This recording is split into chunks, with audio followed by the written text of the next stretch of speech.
Welcome everyone. This presentation will focus on the biomechanical analysis of linear sprints.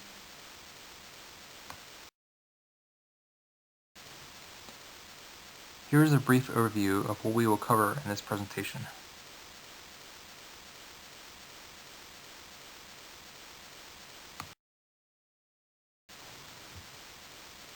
Whether competing against the clock or another opponent, the purpose of the linear sprint is to get to the finish line or complete a task or goal in the least amount of time as possible.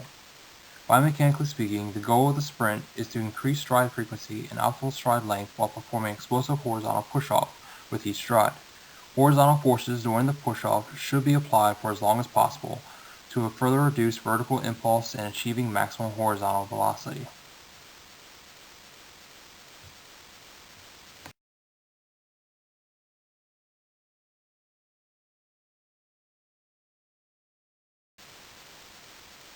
Among novice athletes, common sprint techniques seem to carry over from traditional walking techniques, which involve heel-to-toe ground contact with a counter-movement arm swing at the shoulder. However, when incorporating heel-to-toe ground contact during sprints, other errors may also follow.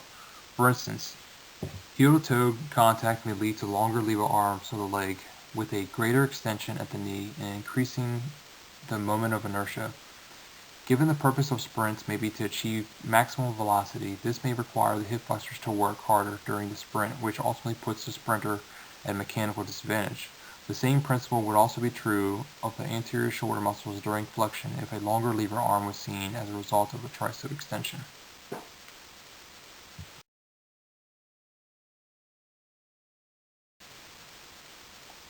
When performing a linear sprint, the most effective techniques to apply is to keep all movements within the sagittal plane.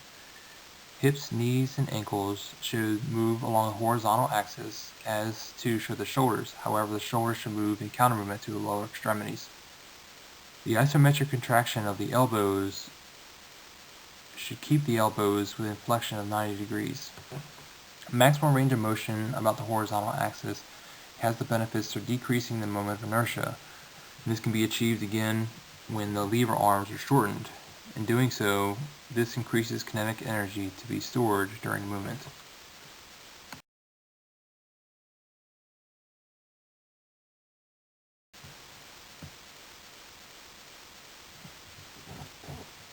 When performing a linear sprint, there are several phases that should occur in order to achieve maximum velocity.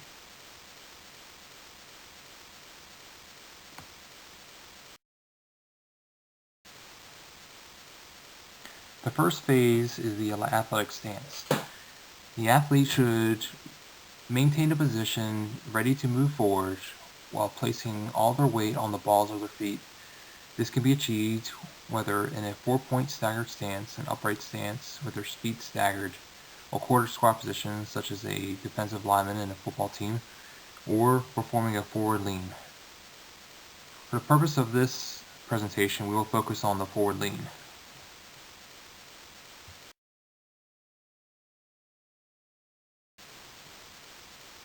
During the forward lean, the athlete is actually falling forward, where the weight of which was once on the balls of their feet has now been reduced, which was the reduction of the normal force, and as the athlete falls forward, this places them in the best mechanical advantage position to apply horizontal force to accelerate from one position to another.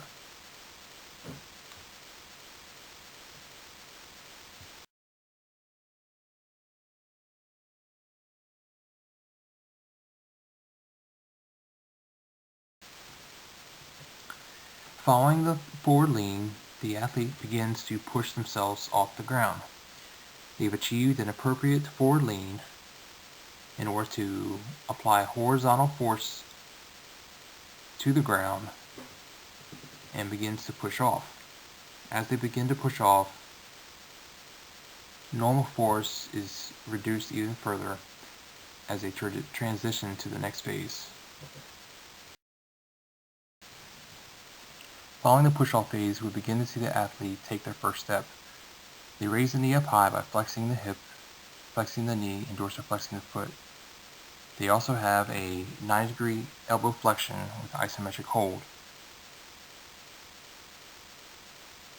As the athlete proceeds to make contact back to the ground, they will transition back into the push-off phase and into the knee up toe up phase on the opposing leg.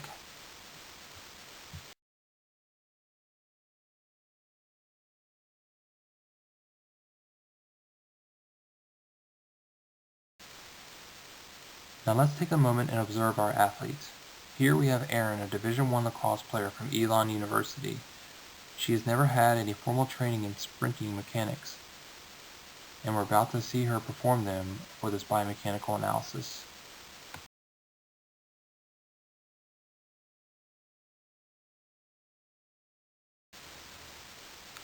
As we see in our athlete Erin, she has positioned herself in an ideal mechanical position in order to achieve a first step acceleration.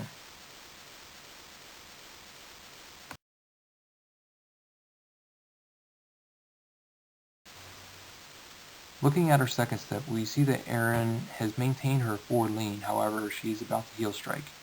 By heel striking, she has placed ground reaction forces going in the opposite direction of where she's traveling.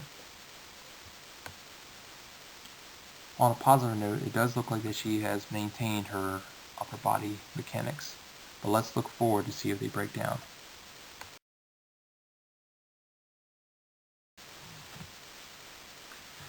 Looking into her third step, we see Erin about to heel strike again.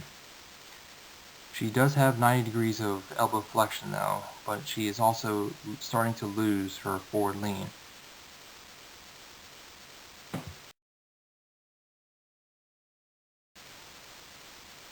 Here we see Erin once again flexing the foot and about to heel strike the ground. Again, this puts force in the opposite direction of travel.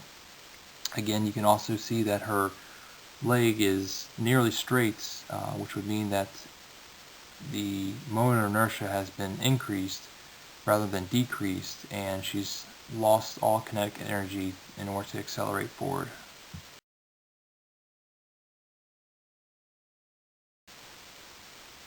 Looking a little bit closer, just following the contact after the fourth step, we begin to see Erin start to lose her arm mechanics.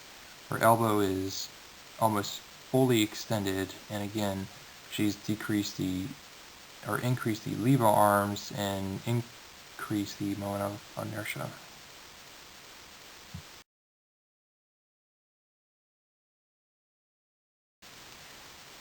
Now that I've completed Erin's biomechanical analysis of her linear sprint, I can communicate with her the observations I've made.